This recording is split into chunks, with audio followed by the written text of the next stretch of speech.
Congrats, Travis, on 1 year. Some people who care about you and love you told me to encourage you.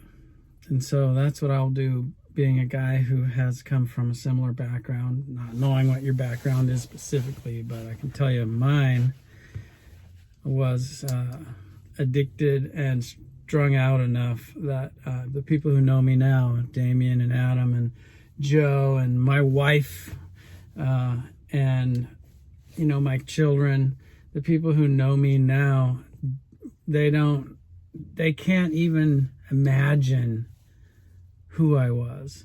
I could tell some of them a story, and it doesn't make sense. If I talk to Damien about who I was and how I just never had a driver's license, and I always had more court fines, and I had jail time, and I had these different things that I was never any use to anyone. I had nothing left over to give to anybody. They can't believe it, and it's good that there's that much change. I mean, when you're living the life, you don't necessarily see improvement like day to day. You can feel kind of overwhelmed and stuck and tempted, to go back to other things. But after some accumulation of time, then literally it would be unthinkable in somebody else's mind. It's like when you see a child, people haven't seen your child in a while.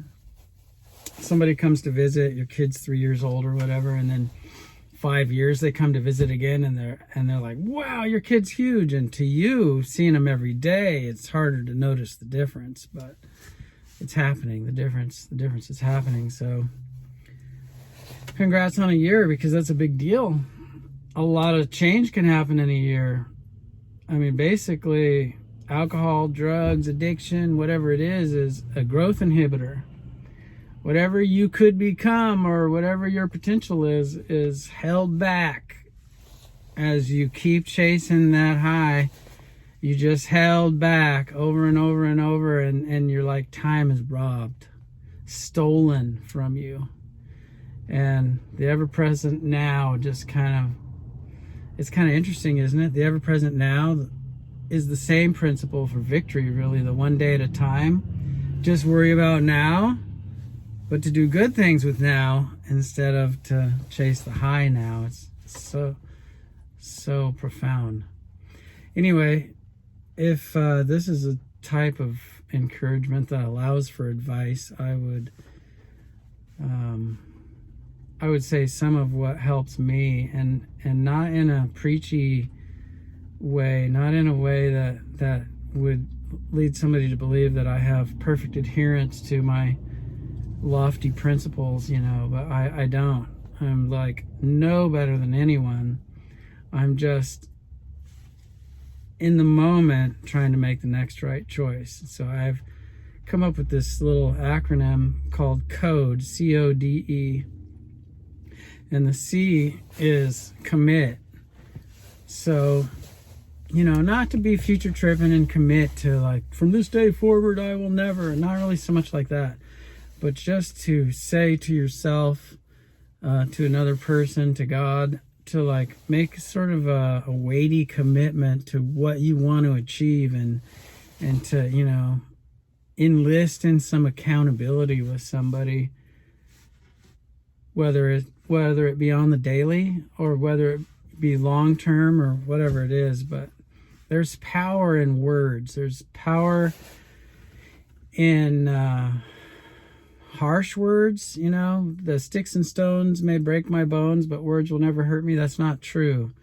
People are harmed by words like swords and knives, and people are helped. And I mean, I can remember certain pivot points in my life where people spoke things to me in expectation of my success that I literally took in.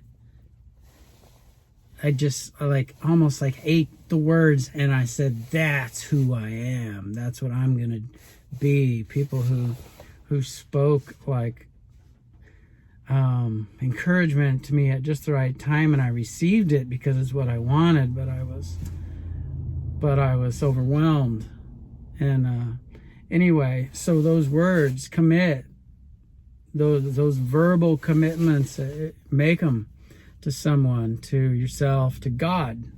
Whether you have a strong belief in God, or whether you're more like me and you believe that there's a God just by looking around. You know, you look at your baby or your dog or whatever and you think, wow, that doesn't happen by accident.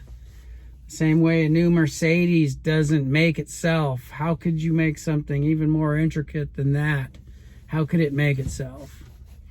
So there's power in words. So commit and verbalize that commitment to somebody, and then moving on with it, overcome. CODE, the O is overcome. And I like to say overcome evil with good. It sounds kind of preachy and maybe a little too much harsh, but it really just has to do with proximity. What you allow yourself to get close to. So if you like the alcoholic wouldn't hang out at the bar much, or he'd be on a slippery slope. If somebody was gambling their life away, it'd be bad for them to hang out at the casino. So the principle of overcome evil with good is I say to myself, if I'm tempted to do something, or if I just want to optimize my life, then I try to put myself around the people and the circumstances that will attract me. Because if the bar attracts you, then you can use that same power of attraction, that same tendency to slip or fall into things. If you put yourself around good things, then maybe you'll slip and fall into those good things. And so I just try to surround myself with the right kind of people and the right kind of I don't watch the news. I don't zone in on a bunch of negative stuff. And I'm not naive. I mean, I know the world's a mess, and I'm a mess, and everyone's a mess, and there's a lot of dismal things to stare at, but it doesn't help me much to stare at them. So I try not to do that. So in that way, I kind of surround myself with good things, and I allow the good to overcome the bad. So overcome. And then D is divide and conquer, and that really has to do with time management, day tight compartments. And the 12-step groups will say that to live your life in one day at a time is how they put it. But the principle could be even tighter compartments than that. Like there's been times in my life where I was so overwhelmed with grief or heavy duty pains, tough things to navigate, that my life was literally down to one breath at a time. All I could do is take another breath.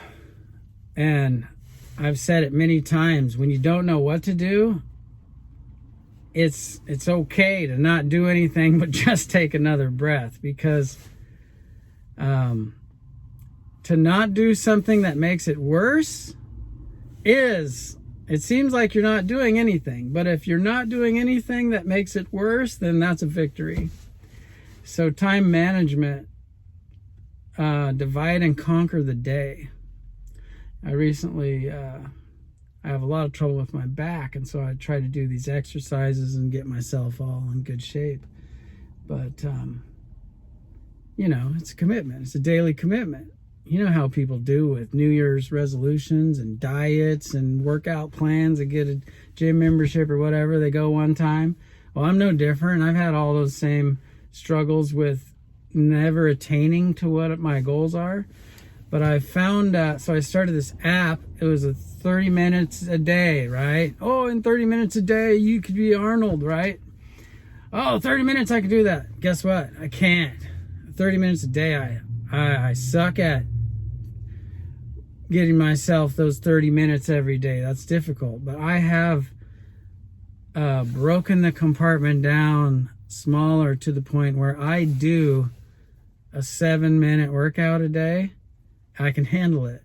And so is that principle in life, is is with any obstacles, with anything that's hard to break out of a rut, break out of a habit, or to break into a good thing, with anything like that, if you shrink your goal down to something you can attain and get a victory, a small victory, then you just repeat that small victory over and over, and it works pretty good. So yeah, Travis, that brings us to endure. I hope you can tolerate this really advicey video here. But endurance, I'm really just talking about what I do, what works for me, things that I've discovered in my 53 years. And I really didn't discover them until later. But E is endure. C-O-D-E. E is endure. And the word implies failure. You know, you wouldn't have to endure something if it was easy. I mean, who endures an easy thing, right? You need endure at the end of commit, overcome, and divide and conquer. You need the endure because you're not going to do perfect at any of those things. There'll be commitments that you fail at. I'm not talking about the big ones, but even the big ones, even if it's a big one. Endurance means you don't have to be 100% successful. It doesn't mean you don't want to be. I mean, who wouldn't want to be, right? But if you're not, that's what the endurance is for. You just work the code again. You just go again. You recommit. You reapply these principles of overcoming evil with good and surrounding yourself with the good and trying to make a safe place for you to thrive, and as much as possible by staying away from the things that don't help. Even the things that you might say that don't help, or the things that you might hear that don't help, the things that you allow in and out that don't help. So, you know, I have outbursts of wrath now and then. I have a freak out now and then. Doesn't mean I want it, but it also doesn't mean it breaks me down and leads me to the depths, you know. I don't have to be perfect. You don't have to be perfect, but you should keep striving. You should, you know, endure. Work the code again. Start over. That's what's beautiful about being human, man. You ain't expected to be perfect. You're not gonna be perfect. There's nothing wrong with striving for excellence, and you can improve through your whole life. Like I was saying about my buddy Jeff the other day, he's like a butterfly. Your whole life should be like the rising sun, getting brighter and brighter and brighter, like this. And by the time it sets, you're mature. You're a person who isn't, driven around by every little thing. So endure just means work the program again. Just try your best and don't beat yourself up too much if you fail, You can live a principled life. So congrats, Travis, and anybody else who might see this video and be encouraged from it. You're just a fellow human along for the ride with us. And, a lot of people, they don't even know what's ailing them. It doesn't occur to them that they could improve, that they don't have to be a slave, that they don't have to chase the superficial, that they can be there for their children, and they can be there for the people they love, and they can have something left over to give. You're doing it, Travis. Congratulations. I really appreciate a chance to encourage somebody, and keep after it.